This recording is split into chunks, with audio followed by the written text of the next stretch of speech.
Welcome to Two Tired Teachers, episode 178. How do elementary teachers master the do less to get more theory? Ooh, that trips me up every single time. But today, Lee and I are going to talk about doing less and getting more in return. I know it sounds crazy, but it actually can work. Hope you stick around.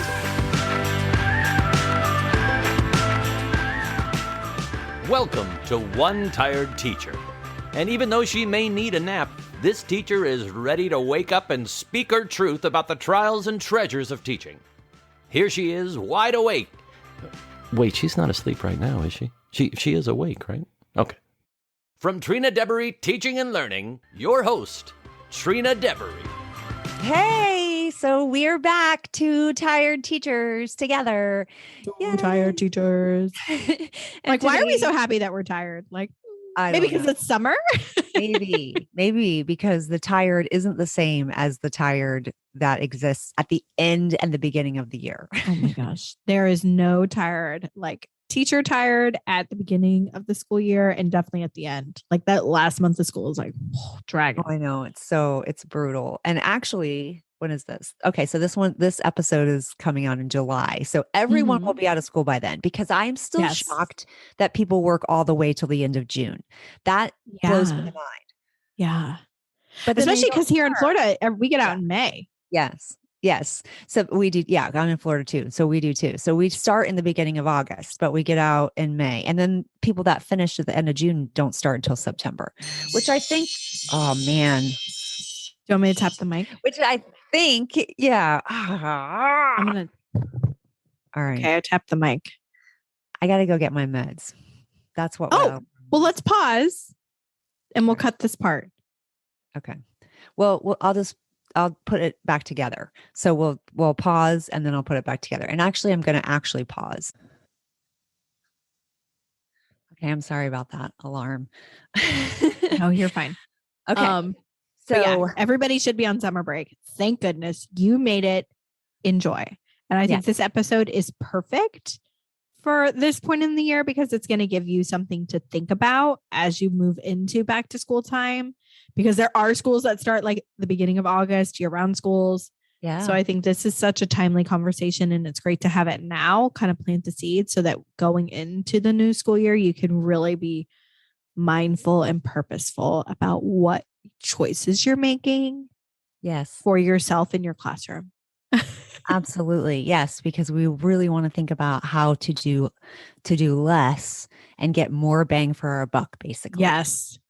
So today's episode is all about when more can become less, or when less can become more. Yeah. I said it right the second time. Yeah. It's a little tricky with for your brain, don't you feel? It is. But basically the idea, Trina, is that you should be able to do less and have more meaning behind the things that you're actually doing.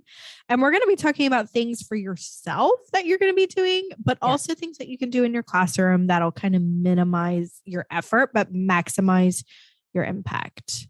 Absolutely. All right. So do you want to share? I just had like two things that came to me. Yeah. Why don't you share first and then I can share? Okay. I have a couple things too. All right. So I have talked about a little bit about this on the podcast before. I don't know which specific episode, so that's not helpful. We'll link it in the show notes. Don't worry. Yes, we linked it.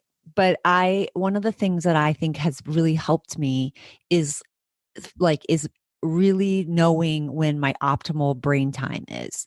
Okay.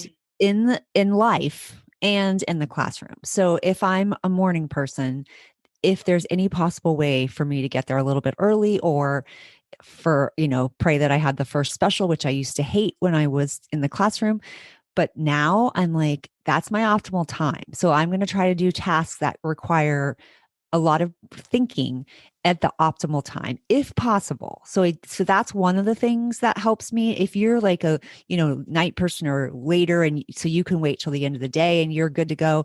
For me, I'm not fresh at all at the end of the day. I'm exhausted and I have to be done. And when I try to do tasks, they take me 2 to 3 times longer than they would if I just waited until the morning. So that's one thing that I've learned about myself. So I think that can be helpful for people to figure that out about themselves. Although I think that takes time. And then another thing that I have learned that is really helpful, speaking of that same kind of like maximizing or optimizing your brain, is batching. Oh, Batching. yes. Yes, I think that Yes. can be really helpful as well, so that your brain isn't jumping all over the place, Mm-hmm. which mine does. I have to take medicine for it, but still, like if I can just, sit down and like I'm solely focusing on creating lesson plans for my reading block or whatever, and I can just Mm-hmm. put it all the same types of tasks together, that is a Yeah. be more And I efficient. think so. We obviously run businesses, and batching is very popular in that way. Mhm. But in teaching, I feel like it has not been as Yeah. popular. And to me is a very underutilized thing. So, for those of you who are not familiar with what batching is, it's basically doing the same task stacked up on itself over and over again. Mhm. So Trina gave a great example of like reading lesson plans. If you can basically, if you're planning out your reading, just sit and only do your reading plans for the next 2 or 3 weeks. Go as far as you can. Because the truth is your brain is already in that mode and it takes less energy than it does to continually switch. So if you're like a teacher who likes to plan one full day at a time, you're switching back and forth. You're Yeah. switching to reading and math and social studies and science, and then you're coming back. Oh, this centers, blah blah blah. But if you batched and this is so easy to do with lesson plans. If you batched your planning in this way and said, Monday, I'm only going to do my reading plans and I'm going to sit and I'm going to do all my whole group. Sorry, my cat's walking by. You can't see that. You're on the podcast, but if you're watching the video, you can see it. The cat just walked by. If you Yeah, no, batch, you're right. Yeah. You're staying in that same mindset. That's actually an example that I used in the episode. Oh, I got to find it, but I am going to link to it. But that's exactly what I said. And I was the kind of person that wanted to do Monday at, 8:30, da, da, da, da, da, da, and then at 9, and then at this time. And I wanted to go down. I needed it to be sequential in the day. However, I didn't realize that that was not actually effective because my mind was having to flip flop back and forth. And that if I had just taken, when I started creating units and like really looking at curriculum and standards, I'm like, this is so much easier to go to be in this one mindset and then flip. Okay, and now I'm build ready from to there. yeah. And I think it makes you in a more effective teacher because you're thinking about your lesson and how it's going to flow from one lesson to the next, even over just from week to week, especially if you're able to batch like 3 weeks at a time. Absolutely. You have more continuity in your lesson. Yeah. And you're realize. much more purposeful and you're able to do it with much less brain energy. And once you're in the move and groove, you can order boom, boom, boom, boom. And then it's like a gift to your future self because then come the following week, you're like, oh, I already did all my reading plans for the next 3 weeks. Yeah. I can focus in on this one or focus on that one or rearrange. Maybe I need to do some classroom management things and add that in or whatever it is. Like your lesson plans are done. I love how that's a simple way of using less brain power to actually be more productive on the back end of teacher things. Cause we don't talk about off stage a lot. And that is such an off stage thing for teachers. Like it is. And I think teachers, especially teachers like myself who have focusing issues, I think learning about how much like brain power you are taking, because you don't realize it until you feel like you're burning out. Like you don't realize that you're like overworking your brain until you're like, oh my gosh, I can't do another thing. And so I think we have to be more intentional about like, and under like that metacognitive piece where we're really understanding how we think and how we are utilizing energy so that we can be as productive as possible without spending every living second doing school. Yeah. Oh gosh, that's always the goal, right? Like let's have clear set boundaries. And I think that relates right back to how saying no can actually create more in your life.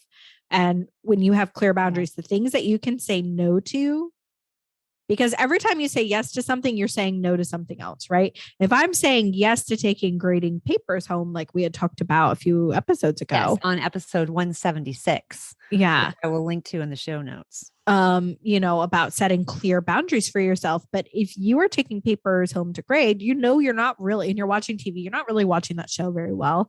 You're not really grading that well. And now you're also not spending time with your family, your pet, your loved ones, whatever it is. You're not having true like time with them. And you're also not having true marking time. So it's like, you think you're being productive, you think you're getting something done, but you're not. It's going to take you double as long as if you had sat and marked during your break at school, like on your planning. If you just sat and said, I'm going to grade these 3 assignments and just quick bang them out, you would have been so much more productive, and you were able to say no to taking it home, and yes, instead to spending quality time with your family. Absolutely. And you just made me think of another one while you were saying that. Yeah. And that is even setting, like, I used to set like a timer, because when you think you only have this amount of work to do, you will stay focused on that. Oh, and yeah. get it done. Rather than I've got this whole time until I leave. I've really only have, it's 3:30 until 4 and that's it. So that's just another idea.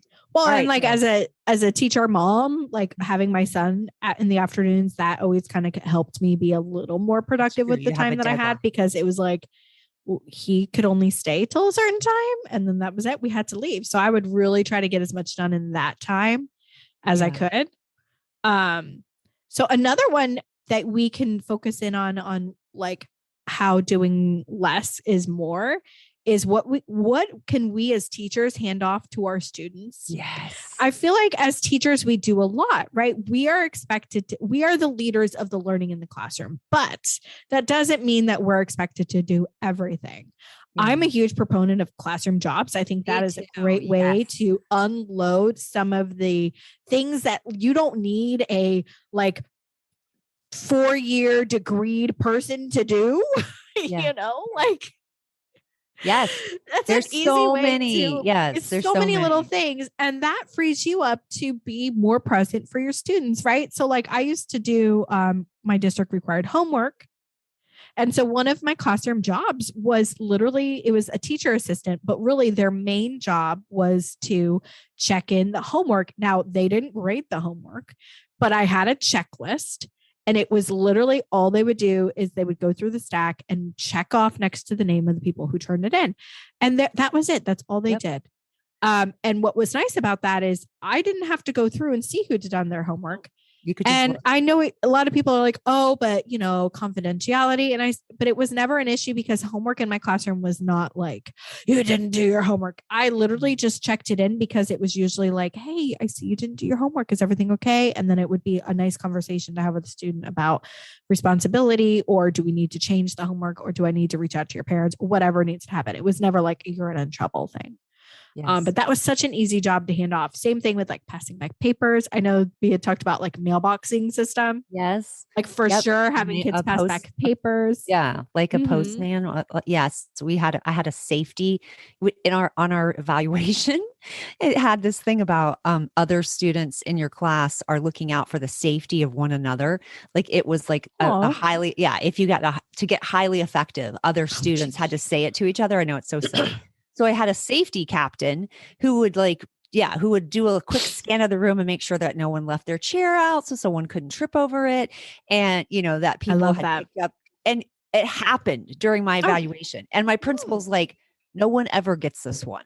He's like, how, and did you stage this? And you heard it here, teachers. This is how you get highly effective on your teacher evaluation is you have a safety monitor. Yes. And I'm like, no, I just had a Ever wondered if teaching was bureaucratic? This is it right here. This is it. Yes. I did have a child that really cared about that. So it just naturally happened. It was a beautiful thing.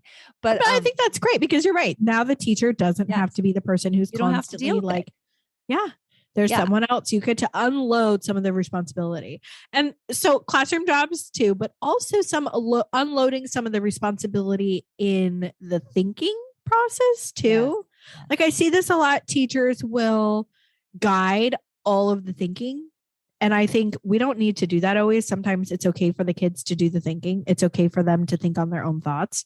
I do a lot of student-led lessons.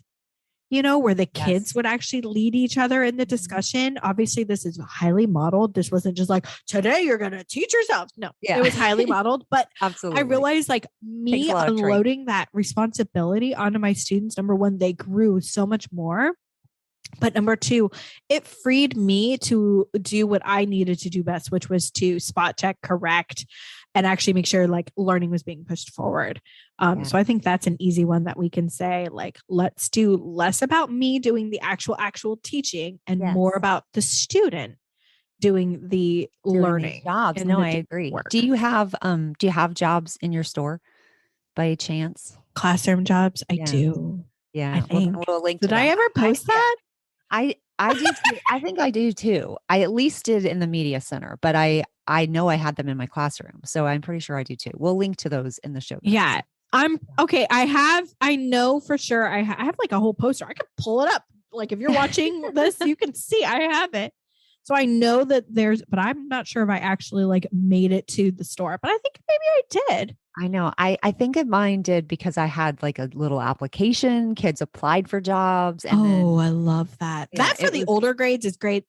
Not for the younger ones. It's my just second graders, they were totally down for that. Yeah. And then they would train each other when it was time for a new job, which I did not do. Training. Okay. Because a lot of teachers are like, I don't want to do jobs. It's just more work for me. Not if you get the kids to train. Yeah. The kids. And I'm going to tell you that I am so surprised the number of teachers who don't have jobs in their classroom. Number when your kids want to do them. Yes. We should have done a whole podcast just on jobs. Yeah. Classroom jobs and why they're a must in your room. I agree because it saves you. So all right. Back to when less becomes more. This is a tongue twister, apparently. Yeah.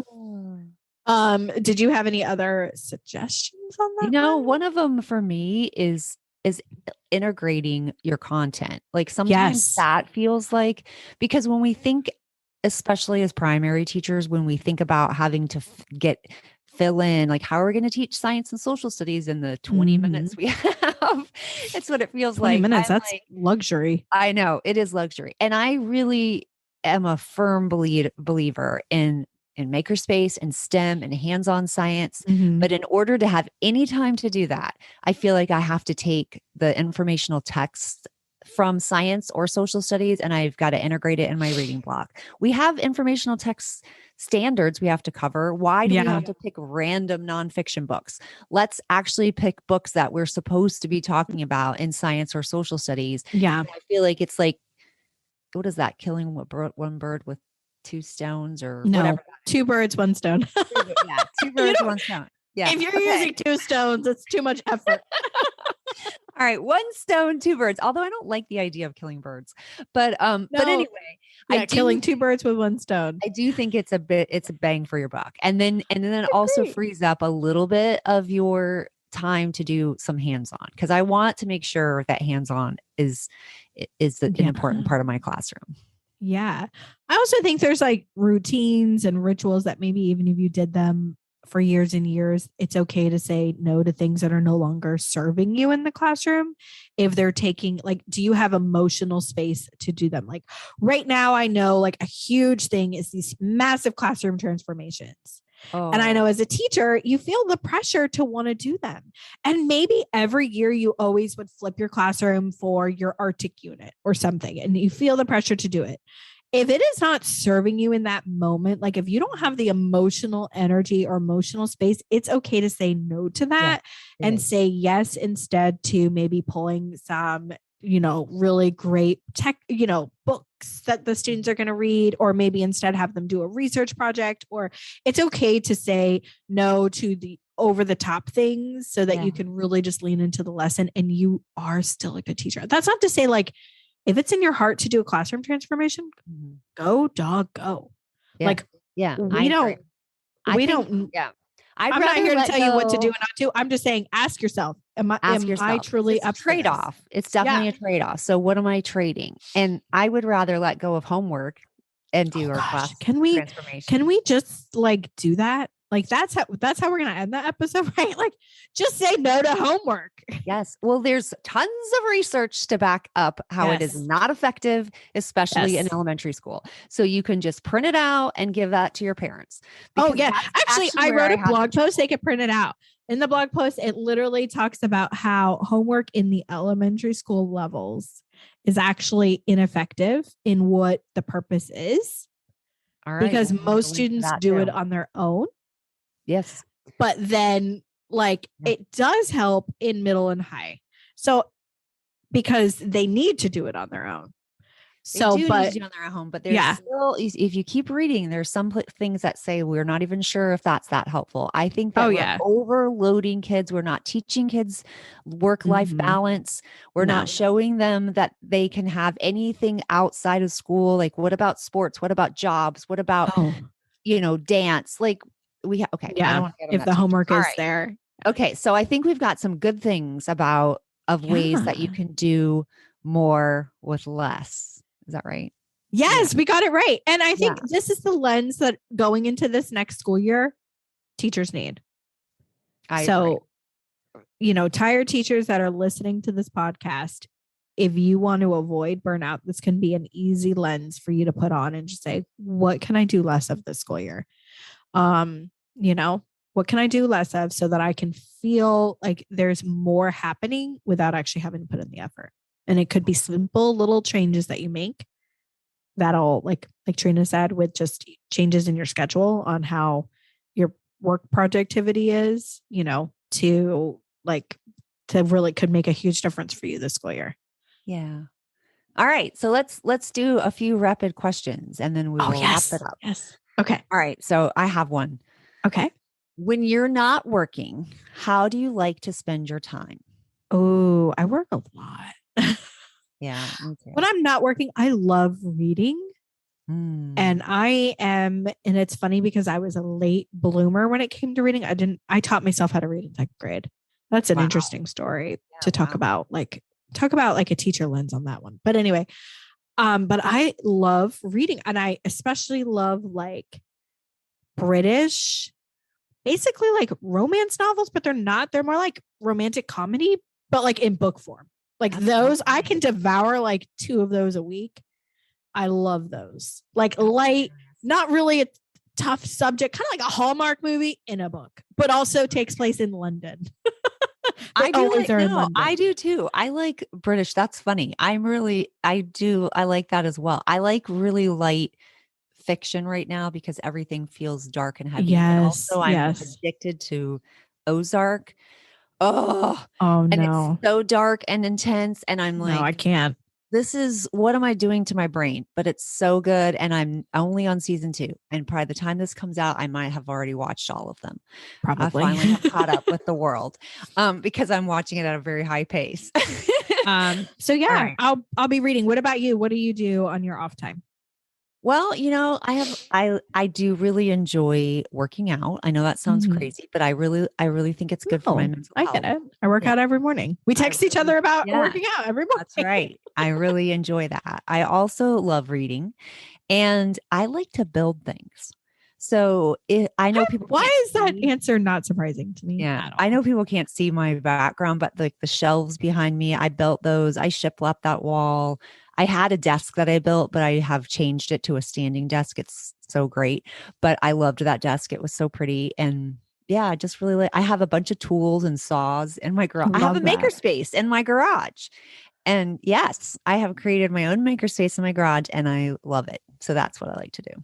Oh, and spend time with my kids. I love Oh them. yeah. Well, I mean, I That's thought a you meant like outside of like your family. Yeah, Like yeah, I do that too. I did mean that.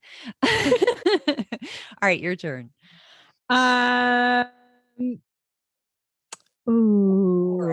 I have more. if you- What show, if you had to recommend one for binging right now, because teachers are in summer, what show would you say is a must binge show Oh, for if you teachers want to dark watch? and intense, then I say Ozark. If you want another dark and intense, I say Handmaid's Tale. And if you want something light and happy and beautiful, Gilmore Girls. Oh, I it. love Gilmore Girls. I love Okay, that it's so funny because Ozark and him are 2 that I cannot watch. I started and was like, They're nope, disturbing. too dark. I can't, because I usually watch TV before bed and it's in my brain. And I'm one of those people that's like, that's just going to cycle through as I'm trying to sleep instead of like all the wonderful things. Right. So It's like, I know that somebody called Handmaid's Tale misery porn. That's what it feels like that. It's so, it's so, you're like, I can't look away. Why am I watching it? But it's just like the absolute best acting and writing. Yeah. You can't help but think of it in that terms, but it's disturbing. So Gilmore Girls, that's a happy light show. That is a good one. I've watched it like 5 times. I've watched it so many times, but I have, my daughter and I have a very close relationship. So yeah, like Rory she and like Lorelai Rory forever. Yeah. So oh, I love that. all right. So what's the first? No, I think I asked you that one already. What was something that you've done that made you feel extreme happiness? Extreme happiness. I don't like in what capacity, like at work or like it can be anywhere. It can be work, anywhere. I mean, like as a mom, I mean, obviously like your children. Yeah. I mean, but that seems so like, and does it like for me having like my I children, find joy outside of my kids, but I just think absolutely. But for me, like I didn't have extreme happy. I had like postpartum with both of them, and it was way worse with my daughter. With my son, I got on medication almost immediately because I knew I was like, oh, this can't happen again. So I didn't experience that extreme happiness until they were a little bit older, and then like maybe 3 or 6 months. Yeah, it took a while, and but I did have extreme happiness when I was getting my master's. Oh, yeah. I'm in my master's program. There is not extreme happiness right now. Those feelings are not my part of my journey at this moment. I feel a lot of stress. Maybe once I hold my degree, and I'll be able to hang it up next to my other degree, and I'll be able to like, look at me, I did it. It was the whole thing for me, Lee. But I think it was because, first of all, it was a program that they don't have any other education programs. They're really more about like creating videos and music, and like people get Tonys and Academy Awards and Grammys. And well, your degree is in educational technology, right? Yes. And so this was from Full Sail, which is like, oh, I love Full Sail. And it was the most. That's a local school here to Florida. It's in Central Florida, and it is famous for what Trina is talking about. Like basically, like so more audio, and they didn't. Like, it was so creative. It made me. It was the first time in my life I felt smart. I graduated as a salutatorian. I didn't even know what a salutatorian was when I graduated. It's one step down from the valedictorian, right? Yep. Yeah. And I'm like, it was the best experience. It made me feel that's amazing. Alive. Yeah. So that definitely not part of my journey. That's all right. Yeah. You know what I will say that brought me extreme joy? Okay. Other than the birth of my children, is this past winter, I got to go visit my family in New York. They live in upstate New York. And of course, obviously with lockdowns, we haven't been able to go up there in years. And it snowed. I haven't felt true joy like that in a long time. Because it was just so unexpected. It was in the morning, and my son had never experienced snow, and he's like, mom, it's snowing. And we were literally outside at like 6 o'clock in the morning, crunching through the snow. And I felt like a kid, and like, just so, and I know like Northerners are like, oh, snow, but like living in Florida. No, I was thinking the same thing. I'm like, for Floridians, when just a couple years when I was in New York with my family, and I'm like, I was out, like I had my tongue out, like I was catching flakes. Oh my gosh, yes. My son made like a mini, because it wasn't snowing enough to like full. It wasn't a blizzard, you know, but like he made like this little mini snowman. It was so like such a magical like time, and it was so quiet. Just man, that was true joy for me. That was a good question. That really made me like dig deep for a second. Like, yeah. So until next time, these two tired teachers are ready to see you next week. Until then, we'll see you. Dreams and sleep tight. Bye.